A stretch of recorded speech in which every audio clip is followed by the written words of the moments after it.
नमस्कार, स्वदेश न्यूज देख रहे हैं आप। मैं हूं आपके साथ ऋषभ सोनी और लेकर आया हूं छत्तीसगढ़ की खास डिबेट, जिसमें आज हम बात करेंगे सुप्रीम शरण की। ये शरण भूपेश बघेल ने ली।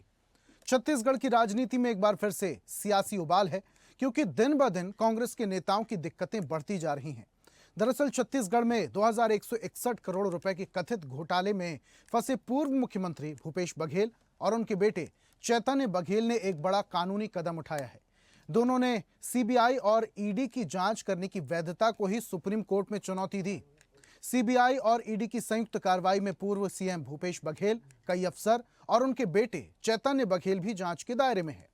चैतन्य बघेल को हाल ही में ईडी ने गिरफ्तार किया है। गिरफ्तारी के बाद उनके परिसर से इलेक्ट्रॉनिक डिवाइस और दस्तावेज भी जब्त हुए। इस पूरे मामले के तार कथित तौर पर महादेव सट्टा ऐप से जुड़े हुए बताए जा रहे हैं। कांग्रेस के पूर्व प्रदेश अध्यक्ष धनेंद्र साहू ने आरोप लगाया कि बिना अपराध साबित हुए लोगों को जेल में डाला जा रहा है। ईडी और सीबीआई जांच के नाम पर पहले ही सजा सुना दी जा रही है। इस मामले में मंत्री श्याम बिहारी जायसवाल ने कहा कि चोर की दाढ़ी में तिनका तो होता ही है। हमारी सरकार में कोई कितना भी बड़ा हो, गड़बड़ी करेगा तो बचेगा नहीं। वहीं कैबिनेट मंत्री के बयान पर पलटवार करते हुए कांग्रेस संचार प्रमुख सुशील आनंद शुक्ला ने कहा, जिस प्रकार से उनके केंद्रीय नेताओं ने षड्यंत्र रचकर ईडी के माध्यम से भूपेश बघेल के बेटे को गिरफ्तार किया है, स्वाभाविक है व्यक्ति कोर्ट जाएगा ही। ये लोग जो आतंक फैला रहे हैं, केंद्रीय एजेंसियों का दुरुपयोग कर रहे हैं, बिना साक्ष्य के किसी व्यक्ति को जेल भेज देते हैं और इसके बाद अगर कोई कोर्ट जाता है तो उस पर इस प्रकार की प्रतिक्रिया देना ये स्पष्ट करता है कि इनके भीतर न्यायालय का भी सम्मान नहीं बचा। शराब घोटाले में ईडी और सीबीआई की जांच जारी है, लेकिन अब सवाल उठने लगा है, क्या ये एजेंसियां अपने अधिकार से बाहर जाकर कार्रवाई कर रही हैं? क्या भूपेश बघेल के सुप्रीम कोर्ट की शरण में जाने से उनकी समस्या हल होगी? इसी पर आज करेंगे चर्चा, लेकिन कुछ बयान सुनिए। देखिए, कल भी हमारे काफ़ी नेताओं ने इस विषय में कहा है और कई ऐसे सोशल मीडिया में ट्रोल भी हो रहा था कि चोर के दाढ़ी में तिनका। तो चोर के दाढ़ी में तिनका वाला शब्द जो है कहावत ऐसे नहीं बनता है, वो चरितार्थ भी होते हैं। तो जब ये कोई गड़बड़ नहीं किए तो क्यों हाई कोर्ट सुप्रीम कोर्ट भाग रहे हैं? उनको सामना करना चाहिए। जांच एजेंसियां स्वतंत्र हैं और जहां गड़बड़ी हो रही, अभी तक जितने भी जांच किए हैं वो सबूत सहित, चाहे कवासी लखमा जी का मामला हो या फिर और मामले हों, लगातार सरकार जो है प्रदेश को एक जो माननीय विष्णु देव साय जी का सुशासन है, वो सुशासन की सरकार देने के लिए प्रतिबद्ध है और उस दिशा में हम काम कर रहे हैं। बिहारी जायसवाल को थोड़ा अध्ययन करना चाहिए, किस प्रकार से उनके केंद्रीय नेताओं ने षड्यंत्र करके ईडी के मामले में, झूठे मामले में भूपेश बघेल के पुत्र को गिरफ्तार किया। तो स्वाभाविक आदमी कोर्ट जाएगा। आप आतंक फैला रहे हैं, आप केंद्रीय एजेंसियों का दुरुपयोग कर रहे हैं, आप बिना साक्ष्यों के, बिना पूछताछ के एक व्यक्ति को निरुद्ध करते हैं, जेल भेज देते हैं। तो उनके ये जो सुप्रीम कोर्ट जा रहा है उसमें आपकी इस प्रकार की टिप्पणी ये बताती है कि आपको न्यायालय आपके अंदर में न्यायालय का भी सम्मान नहीं है। इस सत्ता के अतिवादी चरित्र का उदाहरण है।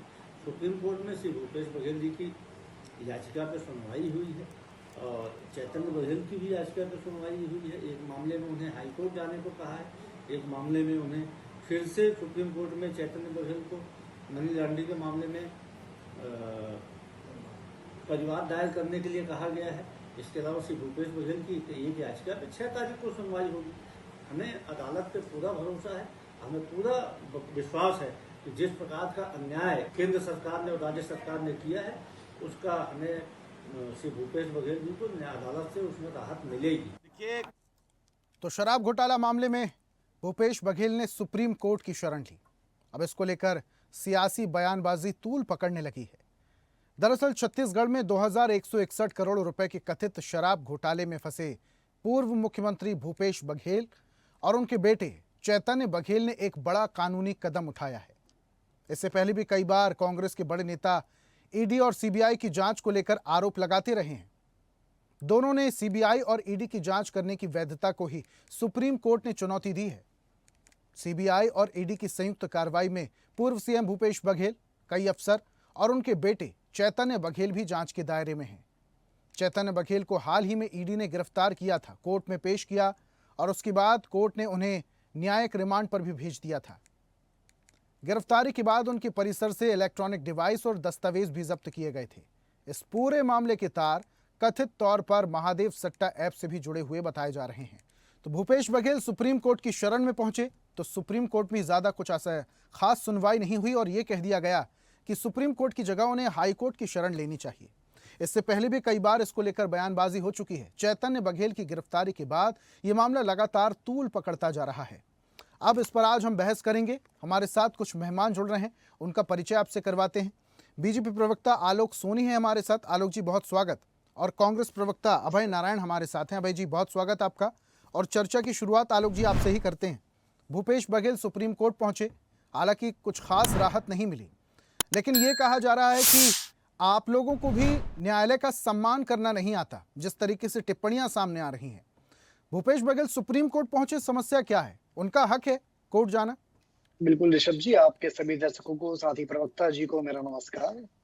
देखिए, भारत देश का जो संविधान है, भारत देश का जो कानून है, वो सभी नागरिकों के लिए समान है। सभी देश में रहने वाले जो लोग हैं उनके लिए समान है, कानून व्यवस्था समान है।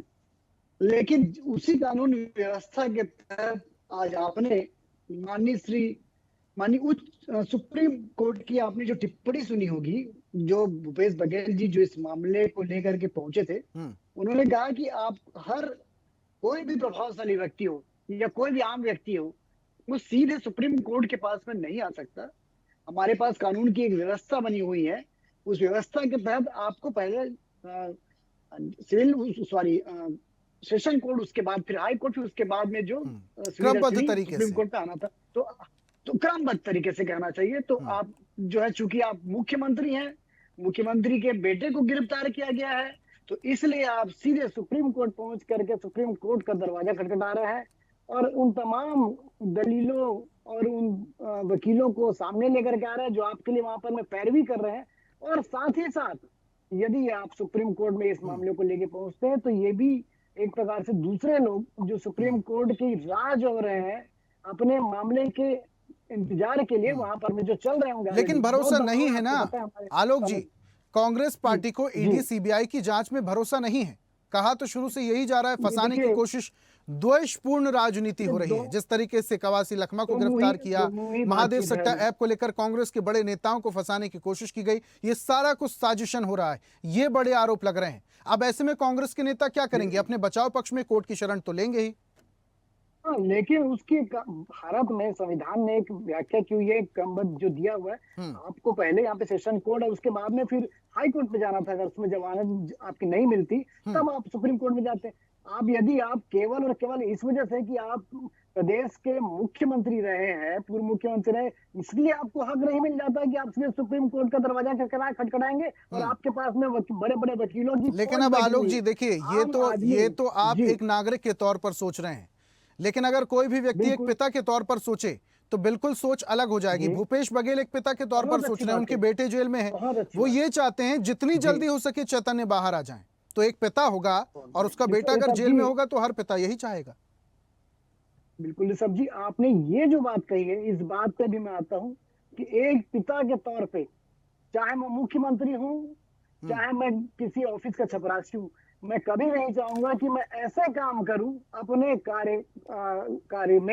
कार्य समय पे कि मेरी वजह से मेरे बेटे को भी जेल जाना पड़े। क्या आपको लगता है कि चैतन्य बघेल जो इस वक्त जेल में है, उसके पीछे केवल चैतन्य बघेल जिम्मेदार है? क्या इसके पीछे भूपेश बघेल जी जिम्मेदार नहीं है? इसके पीछे सरकार और राजनीति भी तो जिम्मेदार हो सकती है आलोक जी। जैसा कि आरोप लगा रहा, अभी आरोप सिद्ध नहीं हुए हैं तो अभी हम दोषी नहीं मान सकते। अभी तो आरोप सिद्ध नहीं हुए। बिल्कुल बिल्कुल बिल्कुल बिल्कुल। देखिए, आप भी यहाँ बैठे हुए हैं, आप भी स्टूडियो में, मैं भी यहाँ पे बैठा हुआ हूँ अपने ऑफिस, अपने घर पे। क्या मुझे ईडी ने गिरफ्तार किया है? क्या किसी और व्यक्ति को ईडी ने बुलाया है, सम्मन किया है? क्या ईडी ने मेरे नाम को शामिल कर लिया है? सवाल इसी बात पर तो है आलोक जी, हमेशा ईडी की रडार में कांग्रेस के नेता ही क्यों? क्या बीजेपी के तमाम नेता साफ पाक हैं? यही तो सवाल उठता है। देखिए, ये सवाल कांग्रेस से करना चाहिए। ये सवाल कांग्रेस से इसलिए आना चाहिए कि जब जब कांग्रेस सत्ता में आती है, वो सत्ता का दुरुपयोग करती है, सत्ता को जो है आय का साधन बना लेती है, सत्ता का जो है जनता को लूटने का माध्यम बना लेती है, सत्ता को जो है अपने खजाने भरने को। अब जब तक आप इस तरह के कृत्य में संलिप्त रहेंगे तो ईडी, सीबीआई और तमाम तरह की जो भी कानूनी संस्थाएं हैं जो हमारे कानून की रक्षा करती है, आम व्यक्ति की रक्षा करती है, वो आपके पास पहुंचेगी। फिर वो लेकिन पहुंचते ऐसे तो में हम देखिए घबराते आम हैं, जनता भी राजनीतिक सवाल आरोप पूछने लगाते हैं। लगती है आलोक जी कि बीजेपी के पास ऐसी कौन सी वॉशिंग मशीन है कि जितने भी तमाम बड़े नेता या दूसरी पार्टी के नेता होते हैं जब वो बीजेपी में शामिल होते तो पुराने सारे केस खारिज हो जाते हैं।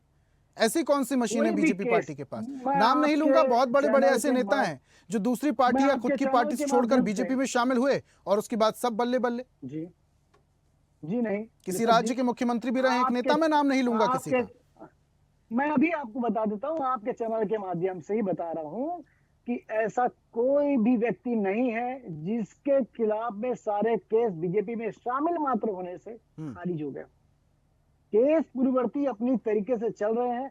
ये केस भी समय लगा है, कब से ईडी ने इस पर दर्ज किया था केस, अपराध प्रकरण दर्ज होने के बाद आज इन्वेस्टिगेशन होते होते अभी भी प्रक्रिया चली, अब चालान कोर्ट में पेश हुआ है और अभी भी चैतन्य बघेल से अन्य लोग जैसे जैसे यही जो एक डर है ना, यही डर जो है वो आम आदमी को तो चोरी करने से रोकता है, लेकिन जो प्रदेश के इतने बड़े मुखिया थे उन्होंने पूरे प्रदेश के खजाने बना के डाल दिया, आम आदमी के जेब को खाली कर दिया। तो इसके लिए ये डर जो मैं समझता हूँ ऋषभ जी बहुत आवश्यक है। इस तरह के डर को होने से ही कम से कम हमारा प्रदेश, हमारा देश जो है वो सुरक्षित है और ये वो संस्थाएं हैं जो आज हमारे संविधान की, हमारे हितों की ठीक है, लेकिन विपक्ष लगातार सरकारी एजेंसियों पर सवाल उठाता है और सवाल ऐसे भी उठते हैं आलोक जी कि जब चेतन बघेल की जब गिरफ्तारी हुई, पूर्व मुख्यमंत्री भूपेश बघेल के घर जब छापा पड़ा, कवासी लखमा की जब गिरफ्तारी हुई, तमाम नेताओं की गिरफ्तारी हुई और कांग्रेस कार्यालय पर ताला जब लगा था, ये कहा जा रहा था कि घोटाले के पैसे से कांग्रेस का कार्यालय बनाया गया है, ये भी बड़े आरोप लग रहे थे। और जब आरोप लग रहे थे ईडी पर, जांच पर, तो आपकी तरफ से आपके बड़े नेता यही कह रहे थे कि भाई अगर जांच पर सवाल उठा रहे हैं, कोर्ट का दरवाजा खुला हुआ है, आपको भरोसा नहीं है। अब कांग्रेस के नेता भूपेश बघेल कोर्ट पहुंच रहे हैं, तो फिर आपके पेट में दर्द क्यों? हमारे पेट में बिल्कुल दर्द नहीं है। ये वही कांग्रेस है ऋषभ जी जो एक तरफ विधानसभा में कहती है कि सीबीआई जांच करा लीजिए, ईडी जांच करा लीजिए, फलाना जांच करा लीजिए, कोई भी मामले को उठाती है तो उनसे इस तरह की जांच की बात करती। और ये वही कांग्रेस है जो जमीन घोटाला करती है, जो नेशनल हाईवे के जमीन के अधिग्रहण में घोटाला करती है, जो कोयला घोटाला करती है, जो महादेव सट्टा ऐप चलाती है, जो आबकारी घोटाला करती है। इतने प्रकार के दो मुंहे काम कांग्रेस करते आ रही है और सोचती है कि इस वक्त देखिए, अब ये जो जनता है जो प्रदेश में या देश में रह रही है, बहुत जागरूक जनता है। आज जो सोशल मीडिया का जमाना है, ये इलेक्ट्रॉनिक मीडिया का जमाना है, या संचार माध्यम का जो जमाना है, इससे आप जो है अपने अपराधों को छुपा नहीं सकते, ये सबके सामने है। इसलिए कांग्रेस को अब अपनी नीति, रणनीति और अपने आचरण में मैं कहता हूं सुधार लाने की आवश्यकता है ऋषभ जी, जो अभी तक कांग्रेस को नीति, रीति और आचरण में सुधार लाने की जरूरत है। ठीक है, आऊंगा वापस से आपके पास।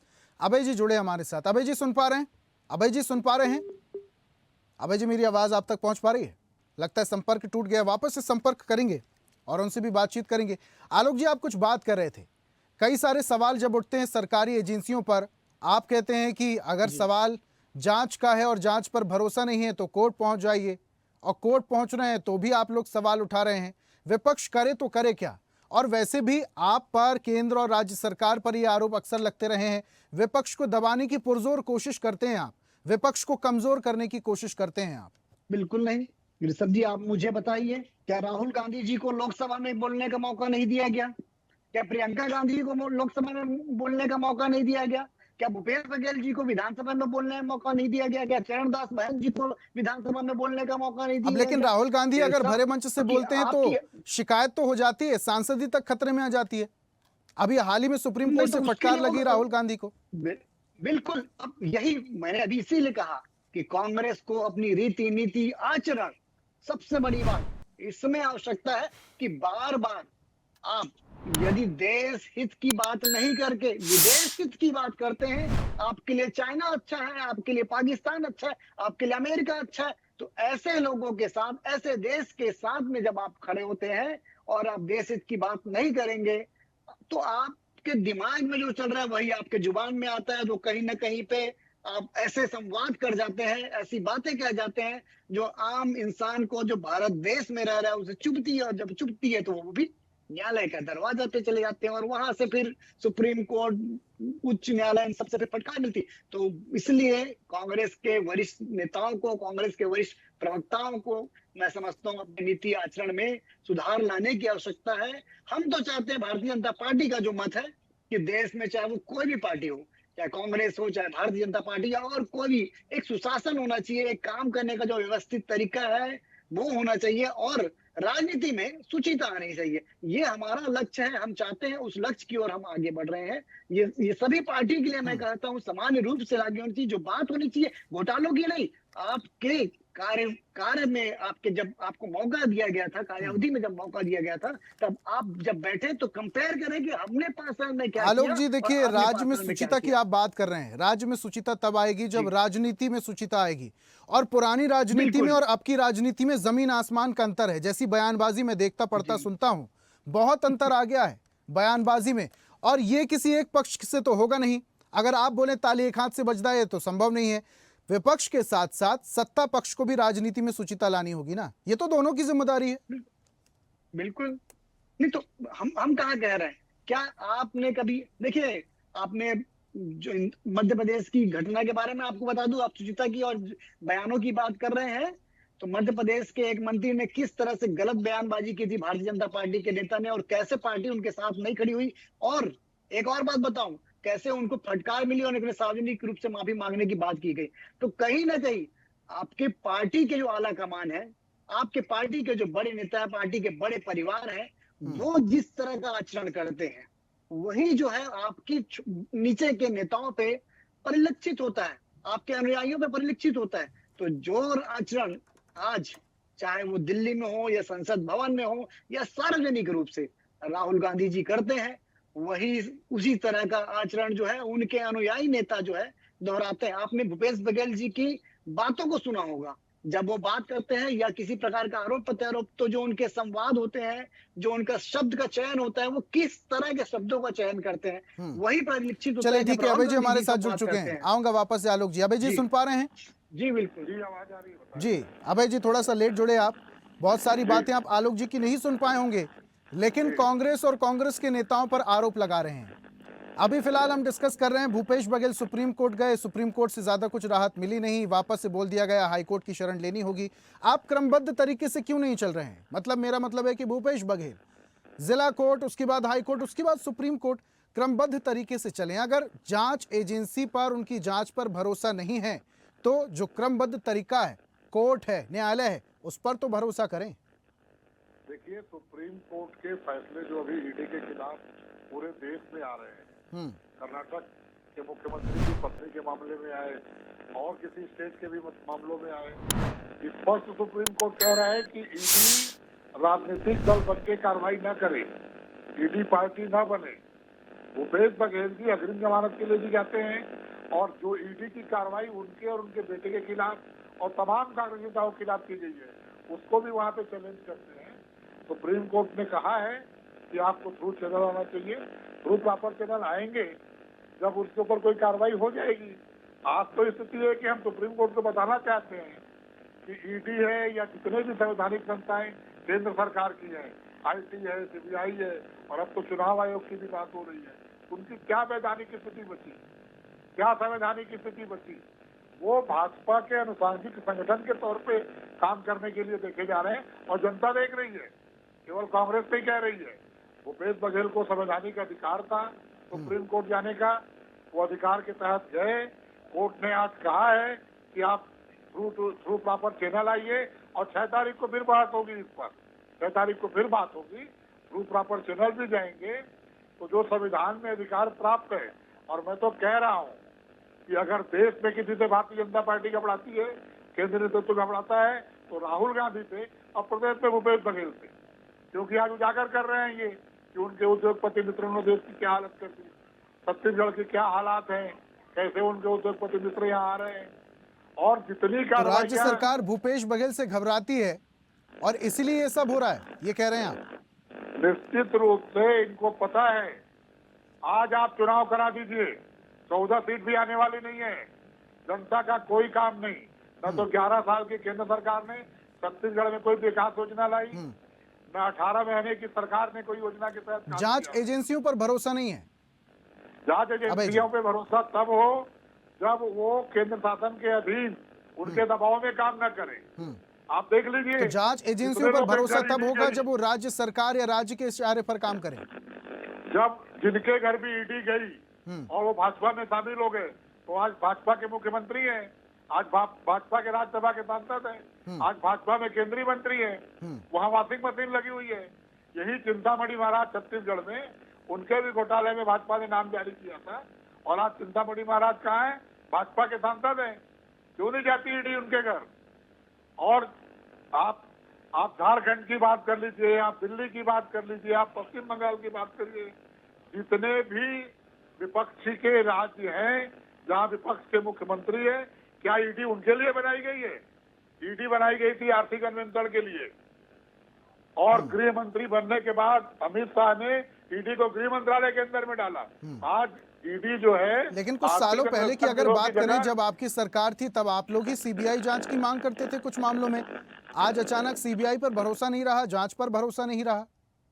इसलिए कि जो संवैधानिक संस्थाएं हैं उनका अस्तित्व या तो ये लोग खत्म कर रहे हैं या उनका दुरुपयोग कर रहे हैं। ये खुलेआम है, और सुप्रीम कोर्ट का इस पे फैसला आता रहा है, सुप्रीम कोर्ट की टिप्पणी आती रही है, उसमें कांग्रेस को कहने की आवश्यकता नहीं है।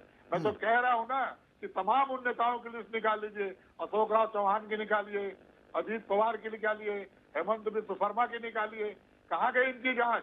चिंतामणि महाराज सांसद सरगुजा की निकालिए, कहाँ गई इनकी जांच? ईडी का उपयोग केवल और केवल देश में राहुल गांधी को डराओ और प्रदेश में भूपेश बघेल को डराओ। विपक्ष को कमजोर करने की साजिश। ठीक है, कांग्रेस डरने वाली नहीं है, विपक्ष डरने वाला नहीं है। ठीक है, ठीक है। कब आलोक जी, होगा? कांग्रेस डरने वाली नहीं है। आप जितना ही दबाव डालिए, विपक्ष को तोड़ने की कोशिश कीजिए, ऐसी जांच होती रहेंगी, कोर्ट की शरण विपक्ष ले लेगा। आखिरी कमेंट। देखिए, ये तो सर्वविदित है कि कांग्रेस डर नहीं रही है। अगर डर होता तो इतने घोटाले नहीं होते। उन्हें किसी प्रकार का डर ही नहीं है, न जनता से डर है, न शासन से डर है, न ईडी से डर है, न सीबीआई से। अगर डर होता तो क्या प्रदेश की जनता के साथ में इतना छल होता? देश की जनता के साथ इतना छल होता? कांग्रेस इस उस अस्तित्व में है, इस मुकाम पे है, न खाता न बही, और जो कांग्रेस बोल दे वही सही। तो ईडी अगर कांग्रेस की बात करे, सीबीआई यदि कांग्रेस की बात करे, तो उसके हिसाब से आलोक जी, वैसे आप डर का जिक्र कर रहे हैं, कहा तो ये भी जाता है कि कर नहीं तो डर नहीं, जब गलत किया नहीं तो डरना किस बात का?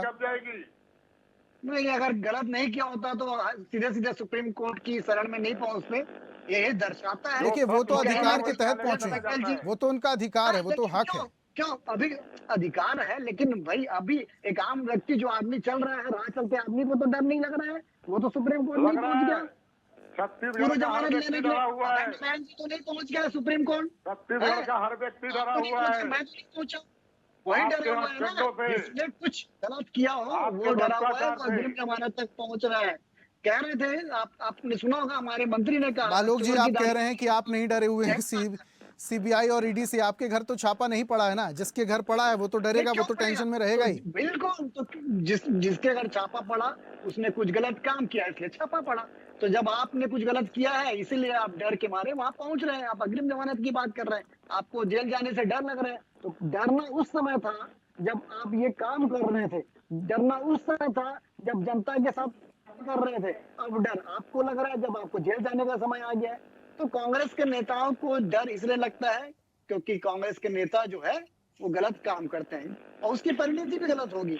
आप गलत काम करेंगे, गलत परिणाम मिलेगा। तो पहले आप अपने कार्य को सुधारिए, मैंने पहले भी यही कहा, उसके बाद आपको भी डर नहीं लगेगा। ये बार बार अपना मेडल दिखाते हैं, आपने देखा होगा राहुल गांधी जी को, वो कहते हैं कि 40 केस मुझ पे लगे।